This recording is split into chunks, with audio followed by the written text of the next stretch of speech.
Welcome to the Never Too Early Fantasy Football Podcast, where it is never too early for fantasy football. My name is Jeff. And I'm Alex. So before we get kicked off, we would like to revisit the offseason predictions. So we will be revising some of our offseason predictions and kind of finalizing them for the regular season today. And as always, to our listeners, thank you for downloading, listening, liking, and commenting on our podcast videos. Please subscribe to us on the socials. We are on Spotify, YouTube, Facebook, Instagram, TikTok, X, and Threads with the handle at N2EFantasy. Alex, what do we have that we are revisiting today? So we are doing our predictions for the NFL standings. We did that earlier in the offseason, and now that the offseason's concluded, we're going to pinpoint how many wins and losses every team has, who's going to be a playoff team, the seeds if we can figure those out as well. So we'll cover those. All right. Let's get it kicked off with the AFC East. Alex, what do you got for the AFC East teams? So the bottom dweller on that division to me and to probably virtually everyone out there is the New England Patriots. I have them going 6-11. I also have the Jets coming in third with a 10-7 record. Miami coming in second with an 11-6, and Buffalo narrowly winning the division also with an 11-6 record. Jeff, who do you have and what do you think of these win losses?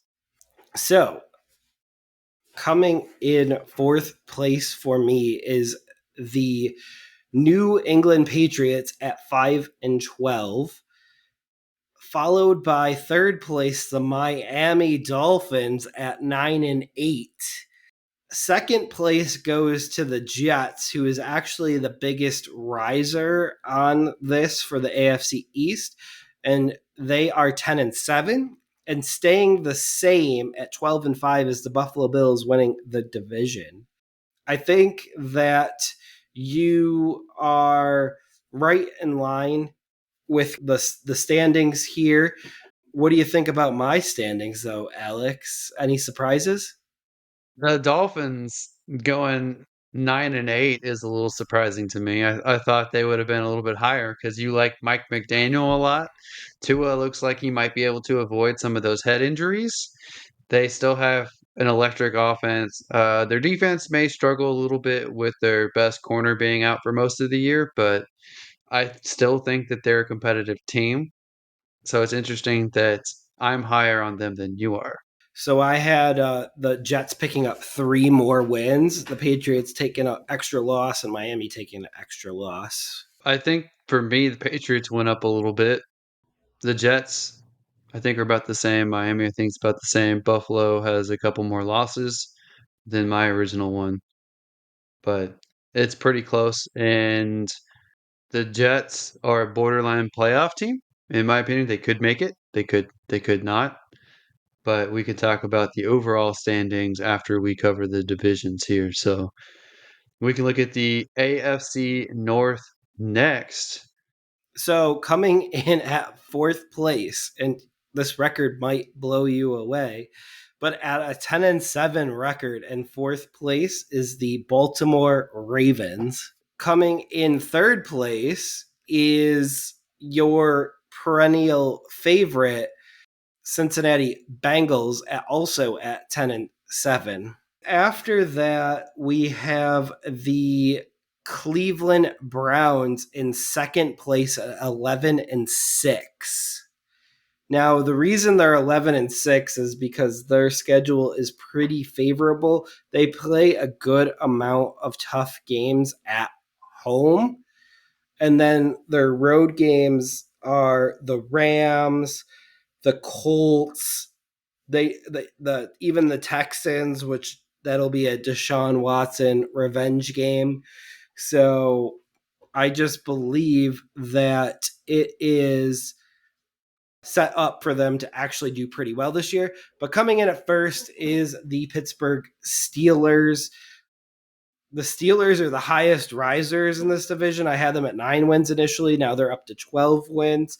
The Browns got to win extra, but the other two remain the same. So, what are your thoughts on me going with the Pittsburgh Steelers winning this division at 12-5?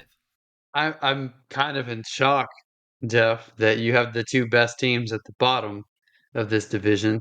I don't understand how that works, but I have almost the complete opposite rankings for this division. So for me, I have the Pittsburgh Steelers as the fourth team with a 9-8 record, and they were edged out by the Cleveland Browns at three, also with a 9-8 record.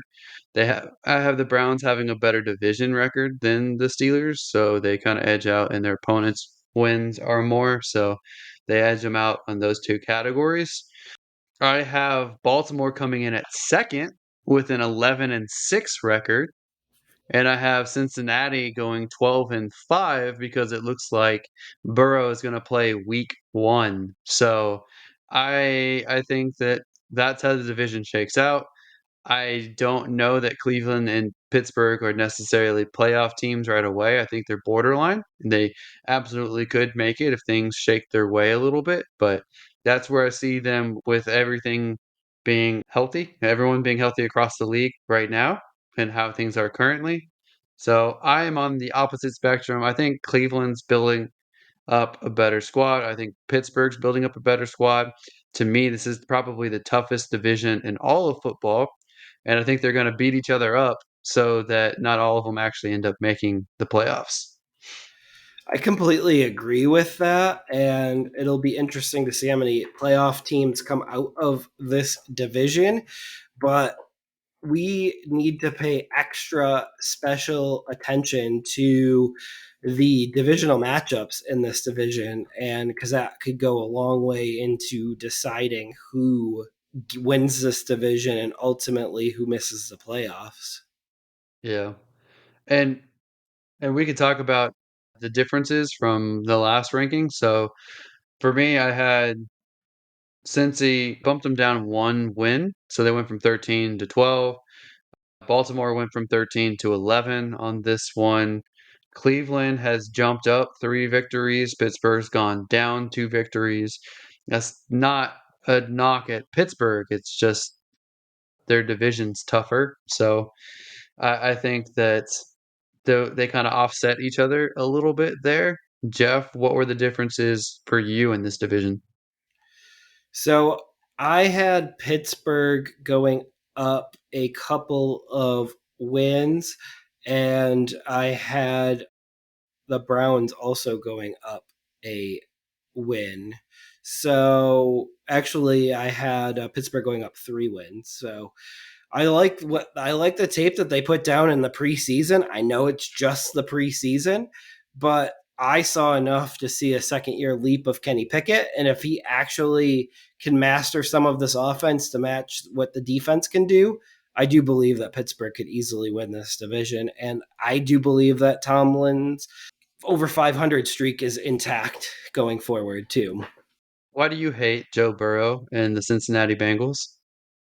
I don't hate them. I don't hate them at all, but I do know that the Bengals start out slow, and I do know that they start out slower when Burrow misses the preseason. So I do expect that to impact the standings going into this year. Well, I'm curious once we wrap up the divisions what your AFC playoff picture looks like. So I think that will be very revealing, Jeff. But we can move on to my home division, the AFC South, and I'll go ahead and get it kickstarted here. I have the worst team being the Indianapolis Colts. I have them going 4-13, which is one less victory than my previous projection. And next, I have the Houston Texans with a 6-11 record. That's one more victory than last time. I don't think that obviously it doesn't make that much of a difference because they're not going to be a playoff team. And I also have Tennessee with a 6-11 record. That's three more victories than the last projections that we did. I think it's still a downgrade over last year's standings with 7 and 10. I just don't think that they have enough juice to make it in a very, very, very tough AFC conference. And I have by far and away the best team, the Jacksonville Jaguars, with a 12-5 record.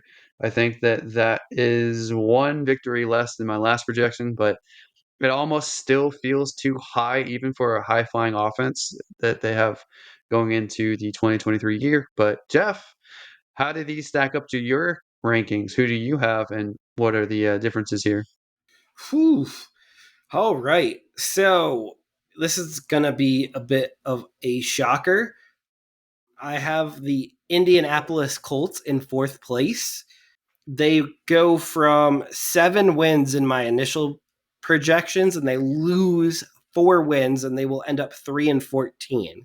So they will finish at the rock bottom of the division. Coming in third place, losing 2 wins, is the Houston Texans. I now have them 6-11. So they do lose quite a few wins. They're not super healthy going into the year, so that does factor into this a bit, and they will have some growing pains with a rookie quarterback. And then coming in at second place in the division right now, I have the Tennessee Titans. And they actually gained a win from my initial projections, but this was before Hopkins had signed. I have them at 10-7. And then my first place team is Jacksonville, and Jacksonville remained the same at 11-6. So you're higher typically on Jacksonville than I am, but I still have a one more win for them than you do, and you are way higher on Tennessee than I am. Yep. Significantly higher. Like huge disparity there. I don't think that Hopkins can make them a 10-7 team. I do think that they're a team that is just good enough to upset some of the other good teams in the AFC, but not necessarily get the Tennessee Titans into the playoffs. So I think maybe 8-9, maybe 9-8 is a possibility for the Titans if certain things break right for them. But their offensive line is worse than Houston's, who is banged up. And Hopkins, I don't know if he's still the same Hopkins from last year or if he's going to be one of these mini Hall of Fame wide receivers that go to Tennessee and fizzle out. Because you got Randy Moss that went to Tennessee, his career died. You've got Julio Jones that went there, his career died. Andre Johnson went there, his career died. Those guys had nothing left in the tank. We'll give you let me just wrap this up, Jeff, and I'll let you go at it. Trey Burks starting off the year a little bit banged up. Those are really the two best options on the receiving side. Obviously, we want to see a second year leap from the tight end. And Henry's still going to be good along with Tajay Spears. So maybe they can do better than my projections. I just don't think they'll go up to your projections. But Jeff, take it away. I know you got something to say here. They went 7-10 last year, starting Malik Willis and Josh Dobbs. So I think I'm good with the extra 3 wins coming from Tannehill starts. And I do project Tannehill playing the majority, if not all of the games this year. Yeah, I think there's a good chance that Tannehill helps them get a couple more wins. I just think that the competition in the AFC is too tough for them to get out those wins. Like Jacksonville is better than they were last year. So I have Jacksonville sweeping the division. I don't think Tennessee is likely to even split with them. Tennessee can certainly split with the other two teams or maybe sweep one or two of them. I think that Tennessee has a chance against some of the teams in the other divisions to maybe upset them, especially if it's like a trap game situation. But overall, I'm just still not enthusiastic about Tennessee as a team in 2023. But we can move on here to the AFC West, and I will let you get jump started first on this division.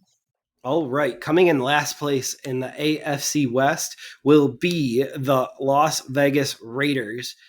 And I have the Raiders getting the first overall pick in this year's draft at 2-15. And that is down from the 6 wins that I had them initially. So they went from 6 wins to 2, and it could even be lower than that because I'm not even confident in the 2 games that they win. I'm not confident they beat New England. I'm not confident that they beat the Giants. Those are the 2 games that I have them winning. So it'll be really interesting to see what happens with the Raiders. This could be the team that I completely whiff on too, because there could be some chemistry from years ago with McDaniels and Jimmy Garoppolo that I'm not even realizing right now. And obviously they got Adams and Jacobs, so they do have some weapons.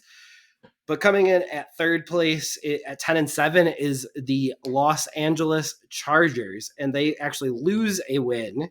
Coming in second is the Denver Broncos at 11-6, and they actually gain a win. And that is going to be really important for when we get to the playoff discussion, that definitely that win difference. And then the Kansas City Chiefs at 13-4, the same exact record as before. Yeah, I'll let you go ahead and take it away. They're kind of the same, but not really. Very interesting to me. I also have the Raiders at the bottom of this division, just like I had them at the bottom last time. However, they gained 3 victories because Josh Jacobs is back. So they are 4-13 on my standings. I think that Jacobs helps them get a few more wins. I think Devontae Adams will no longer cause them issues because his fellow superstar on the offensive side is back. I still don't like Garoppolo. I think that they're better off moving on to the rookie Aiden O'Connell and see what he has. And it might take them a while to actually make that decision. At number 3, I have the Denver Broncos, and their record has not changed from my last prediction. They are 5-12. I still don't think that they're as good as people seem to think that they are. Yes, they have a pretty good defense. I think their offense still has a lot of question marks, and they're facing some injuries with their wide receiver group. They traded away probably their most dynamic tight end, in my opinion. I don't think that Dulcich is even starting yet, and he's the guy everyone seems to think is their best tight end. It's good news for Javonte that he's healthier, but I think with unless Russell takes that big step forward and is back to Seattle Russ, I don't think that teams are going to respect the pass. I think they'll stack the box a little bit more, slow them down. They're also in the same division with the number 2 team, the Los Angeles Chargers, who are 11-6 in my rankings. That's 1 victory less than last prediction. And I also have Kansas City as the division winner at 12-5. That is 4 wins less than last time, and that's for a number of reasons. I think that they are set up to potentially lose their home opener on Thursday night against the Lions with Travis Kelce injury, without Chris Jones leading their defense, with the Super Bowl hangover. I think that a lot of things are stacking up that they could have a surprise upset, but this is no way as an indictment on the Kansas City Chiefs overall because I do have them winning the division. I do have them as a playoff team. I do think that they're going to go probably pretty far this year, and they get everything worked out hopefully in the next couple of weeks. So I think it's interesting that we are very, very off on the Denver Broncos. You seem to think that Sean Payton's going to help fix the issues, that Russell Wilson's going to bounce back, that that team may be better than I'm giving them credit for. I still think they're not a great team. I think that this is a tougher division than when Sean Payton was with the Saints. I think Sean Payton's been out of football for a while, and he's not going to rebuild everything year one. So I don't think it's going to be that great. So try to convince me why the Broncos are better than a 5-12 team. They had 5 victories last year, so I just feel like they have the ability to win a few of those games that they lost last year, especially if you think about like the Seahawks game that opened up the season where you had Melvin Gordon and Javonte Williams fumble the ball at the 1. They lost by 1 point in that game. They lost by to the Chiefs by 9 total points over 2 games. So they were in every game except for 2 the entire season. So those are like coin flip games. So if the other half goes back the other way, then that should result in more wins. I think the focus is now on football. And I don't think the focus was on football last year with Hackett and Russ. And I think it is now with Peyton and Russ. And I think that Russ scaling back all his other ventures and everything like that and focusing on football is actually really good for Russ and it'll prolong his career because I don't think he's washed up. I don't think he's someone that they need to replace. They do have enough receiving weapons to be able to feed him. I think a lot of it depends on Javonte Williams' health and how much he can carry this offense because I don't really buy on in P Ryan being able to lead the offense in touches and carries and so on and so forth. Okay, well, let me just make the case for them not being a 10-7 team for you. So I'm looking at their schedule, and at Miami, they play the That's a Jets with loss. Aaron Rodgers in a top defense. They play So they're going Kansas to beat City the Jets twice. because of the Hackett gate. Okay. I think the Jets will win because the Jets will want to strike back at Denver. But let's just recap. So Miami, they play the Jets at home. They play Kansas City twice. They play at Buffalo. They play Minnesota at home. They play Cleveland at home. They play the Chargers twice. They're at Detroit. And I think week one against the Raiders isn't necessarily a guaranteed win for them because I think the Raiders, with all the offseason issues they've gone through, might be one of those situations where they want to make a statement and get a week one victory that really surprises everybody. So I think that you can even look at other stuff like Washington week two. I think Washington is a similar level roster talent as Denver with a good defense. They have really good weapons at wide receiver and at running back. And I think that they have a much improved quarterback than they have the last 2 years.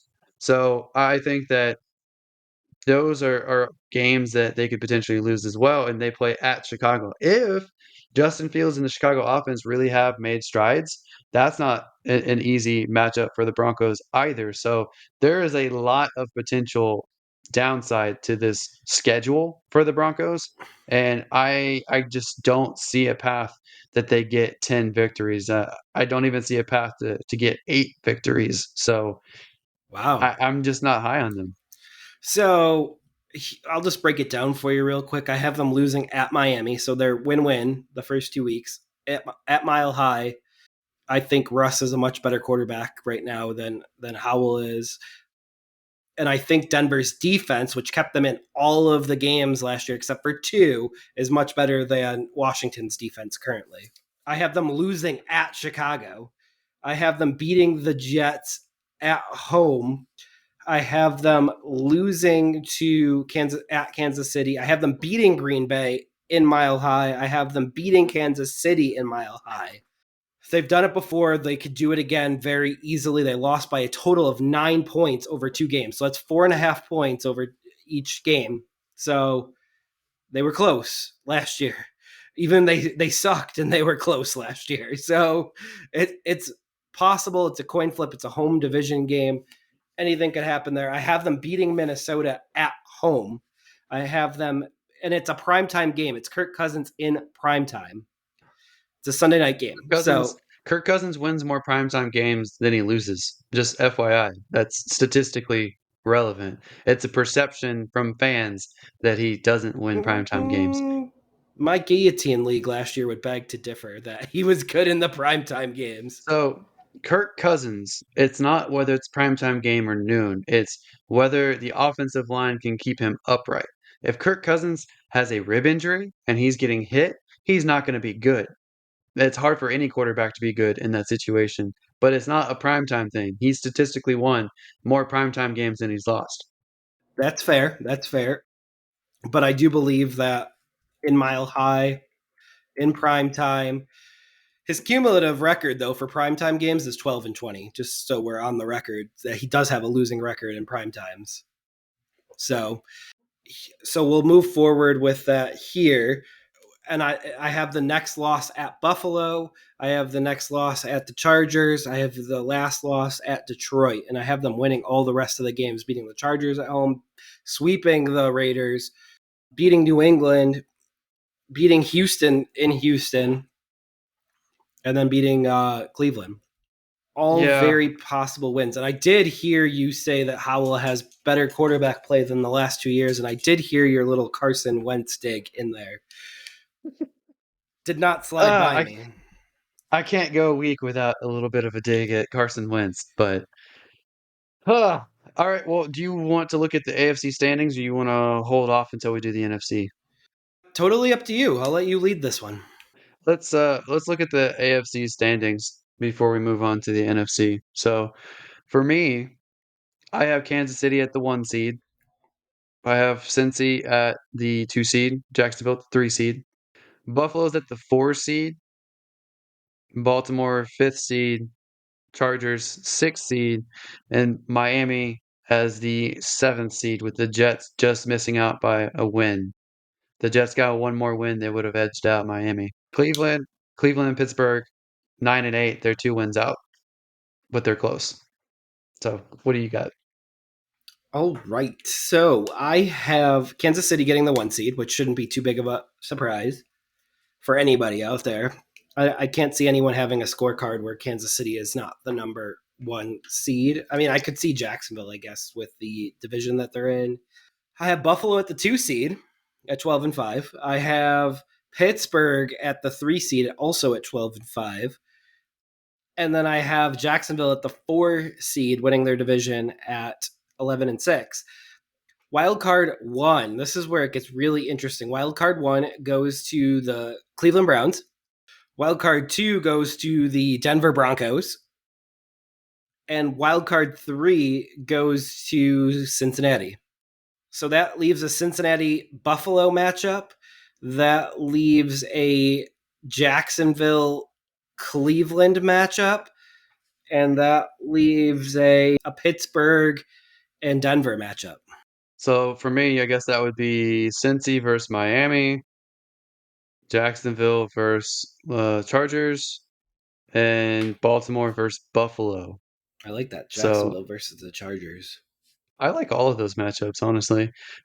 It would be interesting to me. I cannot picture Baltimore not being in the playoffs and Pittsburgh and Cleveland being in the playoffs over Baltimore. I can see a possibility where that whole division makes it, and I can see a possibility where all or three of the four AFC East teams could make the playoffs. And AFC it's is death row. yep. But at the bottom of the AFC, I have the Colts as the worst team, the Raiders as the second worst team. And I think we're probably pretty close, if not spot on, with that. Yeah, I have the Raiders picking first and the Colts picking second. So we're pretty close. Oh, it's gonna be interesting who is right at the end of the year, Jeff. Do they move on from Anthony Richardson if they pick second? I don't think so. Like I he would have to do. be so brutally bad. Like he would have to be like Malik Willis bad last year to potentially move on. Do you not see the college quarterback play so far this year? It's been phenomenal. Just 1 week has been super phenomenal. Yeah. Yep. I think that every team, if they're on the edge of with their quarterback, they will move off of that quarterback this year. Because there's going to be like six. There's at least gonna be at a minimum three, maybe to me, maybe as many as five, maybe six, but at least three. So that's gonna be very interesting. But let's talk about the NFC. And we will start with the NFC East. I will go first this time, and I have the Commanders as the fourth team in this division with a 4-13 record. I think that they're a better team than that record. I just don't see that many pathways to them actually finishing higher than that right now, but that doesn't mean they can't. And third in that division, I have the New York Giants with a 9-8 record. And I have in second, I have the Dallas Cowboys with a 12-5 record.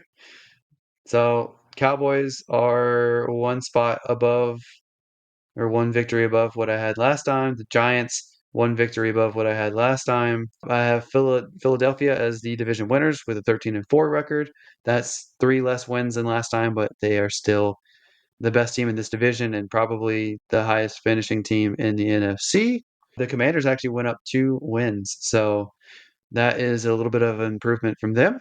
Jeff, what are your rankings? How do they differ from mine and your previous ones? Oh, so my rankings for the NFC East are pretty much identical to what they were initially. Coming in fourth place at 4-13, which they were 4-13 before, is the Washington Commanders, and I do believe this spells the end of Ron Rivera's time in Washington. And I also believe this ends the time of calling them the Washington Commanders. So just going to call them Washington from now on so I don't get used to saying their team name too much. Coming in at third place is the New York Giants. And they actually dropped a victory from my initial rankings from 9 victories to 8 victories. So they will finish 8-9. A little bit of a surprise because they were a great team last year. Their schedule got a little bit harder this year. They play Derek Carr and the Saints on the road. They play the Jets. They play the Bills. They play Miami. They play not a good schedule this year. Moving on to the number 2 team, which will be the Dallas Cowboys. I have them at 10-7, which is identical to what I had them before. And rounding it off is the Eagles at 12-5, and they are identical to what I had before. Interesting. So for me, I think the NFC is more wide open. So I think it's gonna be very top heavy. So more teams at the top have better records. I can see though the Commanders getting a couple more wins in division, but it's interesting to me that for your rankings, a couple teams that you've mentioned improved in my opinion, and they got less wins. So like the Giants, in my opinion, improved this offseason and improved since we did our initial rankings. And they dropped a couple wins for you. And I know in the AFC side, the Raiders got Josh Jacobs back, and they still got less victories than last time for you. So just curious thought process there. Why they still dropped despite getting a little bit better. So where they dropped was it's the schedule that they're playing. To be honest, I know it's the same schedule as before, but I feel like the teams that they're playing got better. I buy more into the Jets now. That's why they gained 3 victories. So that's kind of I think that was where that swing victory for the Giants came in is I actually had them beating the Jets initially, and now I flipped that to a Jets win. And it's funny because the Giants are the home team there, but we all know that the Jets also play there, so it's like a double home game. And that was one thing that I didn't take into consideration when I was first ranking them because I think if this was a true home field advantage game for the Giants and the Jets had to travel to wherever the Giants home stadium was, then I would pick the Giants in this game. But it's basically a neutral site game, and I swung it to the Jets, and that's where we got one of the Jets, one of their 3 extra victories. Okay. Well, let's move on to the NFC North here. And Jeff, I'll let you do this one first. Absolutely. So this division, this division is really interesting because I have every single team in this division at either 8 wins or 9 wins. So I think this division is much more even than people think it is. I think Chicago improved. I think Detroit improved. I think Minnesota took a little bit of a step back, and I think Green Bay is not going to go as far back as people think they will. So I think this is actually a very even in anyone's division. I don't think it's quite as exciting as the AFC North, but as wide open as the AFC North. So coming in fourth place is the Chicago Bears at 8-9. So that actually is the exact same record as what I had in the preseason. So they stay very steady for me. Now, in a 3-way tie for first place, and we're going to go with third place first because of their strength of schedule, would be the Detroit Lions at 9-8. Also at 9-8, and second place is the Minnesota Vikings. And in first place, because of their division record, is the Green Bay Packers at 9-8. So they are the only ones that have a winning division record. And therefore, I have them going on and and winning the division. Now, the big pivotal matchup for this division is going to be week one with Green Bay and Chicago. I have Green Bay upsetting Chicago because I have way too much pressure on Fields. Fields is 6-20 right now. There's way too much pressure on him to win, and there's no pressure on Green Bay to come out of the gate and win right away. So I'm picturing that to be too much. And I think that the headline on the Monday after will be that the Packers still own the Bears, and it wasn't really Aaron Rodgers who owned the Bears. So that's the bold call. That's the game that's going to swing the entire division, though. Okay. Well, there's been some movement on my side, not super crazy, but definitely some movement. I still have the number 4 team as the Green Bay Packers. I have them at 7-10. That's two more wins than last prediction. I don't think that they beat the Bears week one, but we can have our own side bet. We need to keep a running tally of our side bets and stuff. Chicago, I have improving on from last year, but I have them getting less wins than my previous prediction. So previous prediction was too optimistic, and I think I acknowledged it mid video when we did it. And so I previously had them at 11-6. I think that they are an 8-9 team. I think that's way more accurate, way more valid. I think it shows improvement. They're not quite there yet, but they're very close to being a playoff team. I have the Vikings going 11-6 as the number 2 team in this division. And I have the Detroit Lions going 12-5 because I am very high on the Lions this year. I think that they have a chance to take the division. I think they're the most well-rounded team. They've got a pretty solid defense. They've got more weapons on the offensive side. Jared Goff's been pretty steady and consistent. He actually improved after leaving Los Angeles and going to the Lions. So I think the Lions are a team that could potentially upset the NFC, and we can certainly talk about that going into our NFC standings. But Jeff, how do you feel about the NFC rankings that I just laid out? Whew, I think you're a little bit high on the Lions. They're a team that couldn't even make the playoffs last year with Aaron Rodgers having a down year. I don't really see them as improving too much. They have a rookie tight end that may or may not contribute in year one. Gibbs is pretty much a 1-to-1 swap of Swift. So they lost Jamal Williams, which was their best offensive weapon, and they replaced it with David Montgomery. But there's no guarantee that David Montgomery fills the Jamal Williams role, and we can actually see that happen. I think that there's they didn't really do much, I guess. So it's gonna have to come from within, I guess. Well, they also added Jahmyr Gibbs to the offense too. So it's not just David Montgomery, it's Jahmyr Gibbs as well. I think that Jameson Williams, when he comes back, will be a nice deep threat. I think that this offense is going to be a lot more exciting than people give credit to.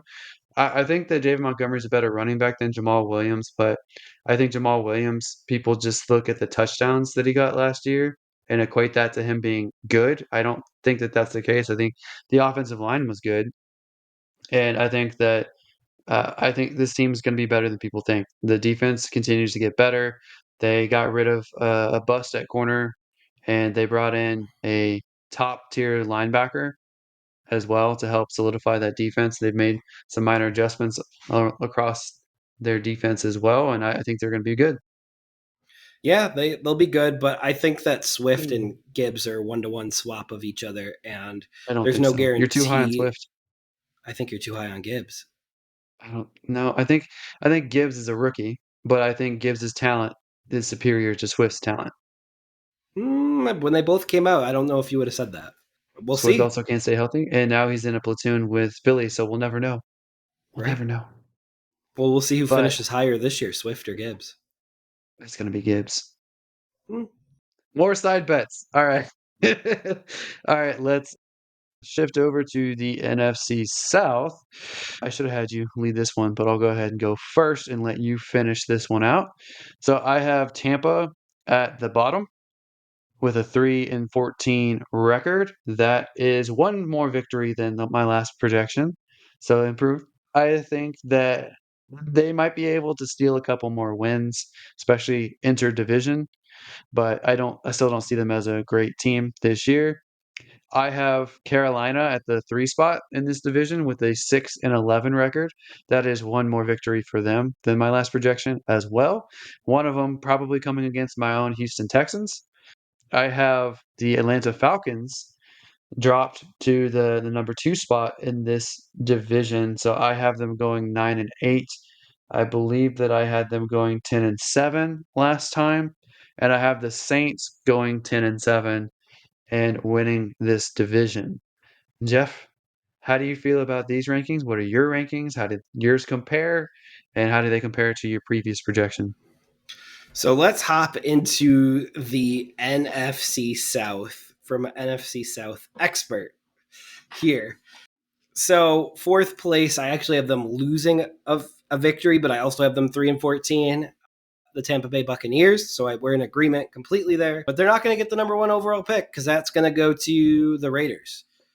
And they're not going to get the number two overall pick. That's going to go to the Colts. So they're not going to get the third overall pick because we're Spoilers, going to go Jeff. over the turn. Spoilers. I want to know later. Yes. Spoilers. I'm not telling you what team it is. It's a surprise.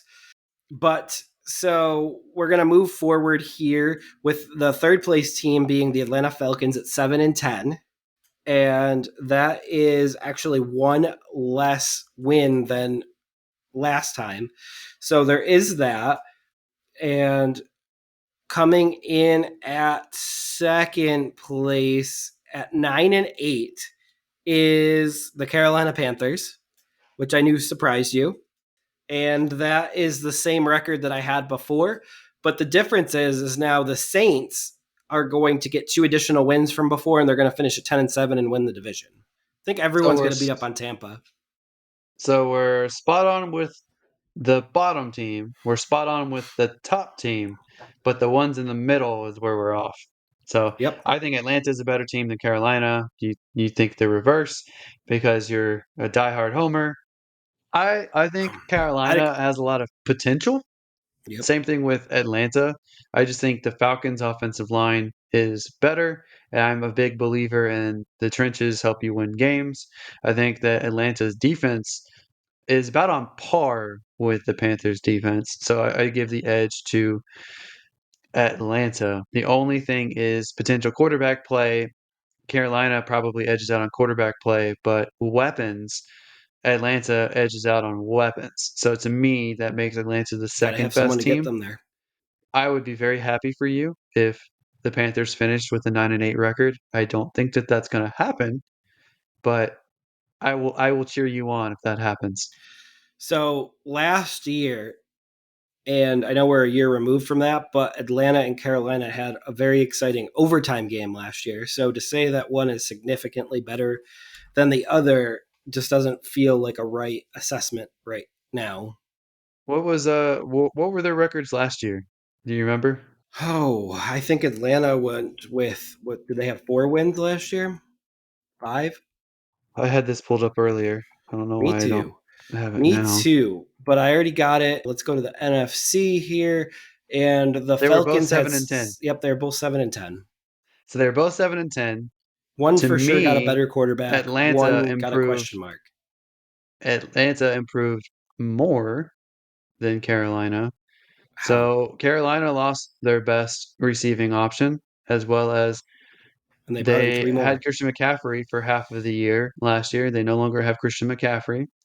Whereas the Falcons, they have second year of Drake London, third year of Kyle Pitts.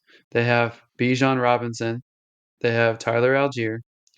And they're hoping that Desmond Ritter in his second year is better than what they had previously. Carolina is on a rookie quarterback who he's a very cerebral quarterback, but he's a tiny quarterback who took the most amount of hits of the three first round rookies in preseason. I think the offensive line is not very good, and that's very concerning to me. Having a slider quarterback with a poor offensive line and worse weapons. We'll see. That was just preseason. But you're putting a lot of eggs into the Ritter basket, and I don't think that he's better than Mariota, because if he was, he would have been starting over Mariota last year. Well, he was a rookie last year, and sometimes rookies have to learn the playbook. Mariota didn't look very good, and once Right, they and he switched to still Ritter, started over him. I think they looked better with Ritter at quarterback once they benched Mariota. I think Mariota is he's proven he's not it, which is sad because he was the number 2 overall pick at one point. And the team has Oh, already soured on Kyle Pitts as well, because they don't even have him listed as the undisputed starter on their unofficial depth chart. we're gonna see Jonnu Smith season. He's the co-starter, and the beat reporters there are all saying they're souring on Kyle Pitts. So we'll see what happens with that. All right, well let's cover the last division in the NFC, and that is the NFC West. Jeff, do you want to take this away? All right. Coming in and fourth place with the same record as before at 3-14 is the Arizona Cardinals, and they will end up with the 3 pick in the 2024 NFL draft. In third place, we have the let's see here, because we have 2, 8, and 9 teams. Coming in third place, the Los Angeles Rams at 8-9. Coming in second place with a tie with the Rams is the Seattle Seahawks at 8-9. Now, looking at my records previously, these were the exact same records as before. And then coming in first is still the San Francisco 49ers, but I have them at one less win than before. So they're going to win the division, but they might start off the season a little bit slower than I thought they were going to, and that's just getting Purdy reacclimated to throwing and into game action. All right, so I have in the NFC West here, I have the Los Angeles. No, I'm sorry, I'm just kidding. I have Arizona Cardinals as the fourth. I have them going 2-15. They are the number 1 overall pick, in my opinion. I have the Los Angeles Rams at 5-12.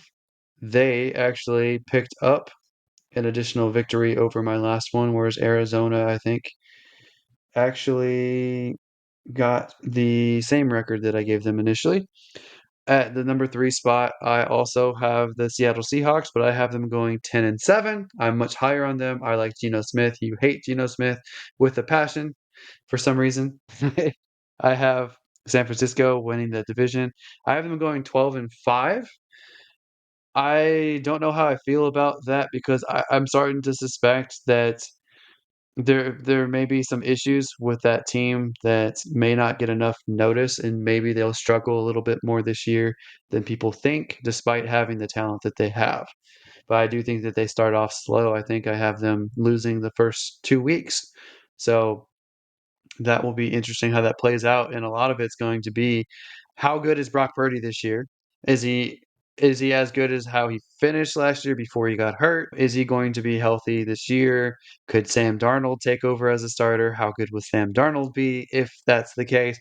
There's a lot of questions, and I think that San Francisco may slump and may not live up to the 12-5 projection that I have for them right now. But Jeff, how do you feel That's about a these bold rankings? I know they're all in the prediction. same they're all in the same spots, but different records. How do you feel about those? Bold prediction as far as the 49ers go, but I'm on board with you on the bold prediction, because I do believe that a lot of people believe that they are the number 1 seed going into the playoffs or pretty close to it. But they have the Bosa dispute going on right now. They have Kittle injured. They have Purdy coming back from the elbow surgery. And if anyone knows about UCL injuries after surgery, the accuracy isn't always the best. So let's hope that that's not the case with Brock Purdy, but it's a possibility. And it's just a really interesting team. And I think one of the swings that I had was I liked how Pittsburgh looked in the offseason, and I liked their defense, and I liked how they looked in the preseason, I should say. And that's kind of one of the swing games that I gave to Pittsburgh over San Francisco. And that is just kind of where that came from. Yeah, I think I also gave the victory to Pittsburgh because I think San Francisco has a chance to lose their first couple weeks. But what about NFC standings here? I can go ahead and talk about mine real quick. I have the Eagles as the number 1 seed with that 13-4 record. I actually have the Cowboys as the second best team in the NFC. Obviously, they won't get the top seeding because they're in the same division as the Eagles. So the Lions are my number 2 seed, which is a little bit of a surprise. They have the same record, 12-5, as San Francisco. San Francisco comes in at number 3. They had a little bit of an easier schedule. And I have at number 4, because they're a division winner, the New Orleans Saints. So Cowboys come in at 5, Minnesota at 6, and Seattle at 7, with the Giants and the Falcons narrowly missing the playoffs with 9-8 records. So Jeff, who do you have, and how do you feel about my rankings there? You love the Falcons. That's an interesting take if they just missed the playoffs by a game. So, just an interesting take there. Home field, 1 seed goes to the Philadelphia Eagles, which shouldn't be a surprise to anybody. The number 2 seed goes to the San Francisco 49ers, and they narrowly edged out New Orleans for that 2 seed spot. Also 10-7, the Saints are going to be the 3 seed. The 4 seed is going to be the Green Bay Packers. The 5 seed is going to be the Dallas Cowboys. So I think we kind of agree with the Cowboys potentially being the number 2 team in the NFC, but not being able to get to capitalize on that. And then my 2, 9, and 8 teams that sneak into the playoffs are going to be the Minnesota Vikings in the 6 seed and the Detroit Lions in the 7 seed. So you got a Lions 49ers week 1 matchup, which would be a really sweet matchup for week 1 in the playoffs. And then you would have the Vikings and the Saints.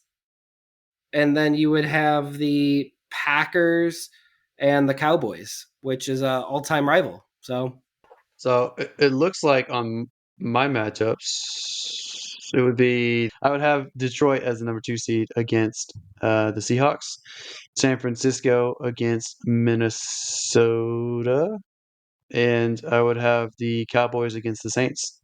So that would be interesting. it sure would. Those sound like good matchups to sign me up for the postseason. But before we get to the postseason, let's enjoy the regular season. It goes so fast every year.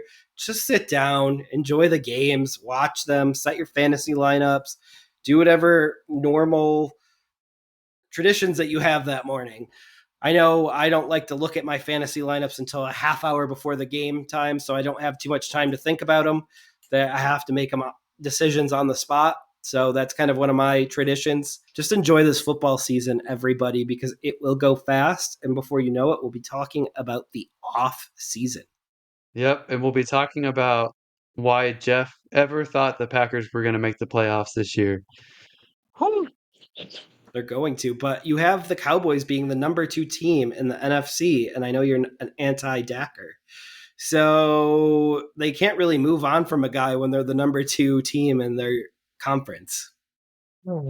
Sure you can. They're The not the Houston. Patriots the Patriots were perennial number 1 seeds, and they got rid of Tom Brady. They showed him They the door, did so not get rid of anything is Tom Brady. possible. Tom Brady left them. They didn't cut him. They didn't do anything. They just let him. He decided that he wasn't signing with them. He broke up with them. That's what everyone says when they get dumped. I broke up with them. They didn't break up with me. Fair point. Fair point. But I think it's gonna be interesting because I don't oh man, we've got a lot of similarities, but we have a few key differences that are going to be very interesting to see who is right on, or if we're both wrong. If surprise team Arizona Cardinals make the playoffs, or Indianapolis Colts somehow make the playoffs, like well, there's weird surprises that can happen every season.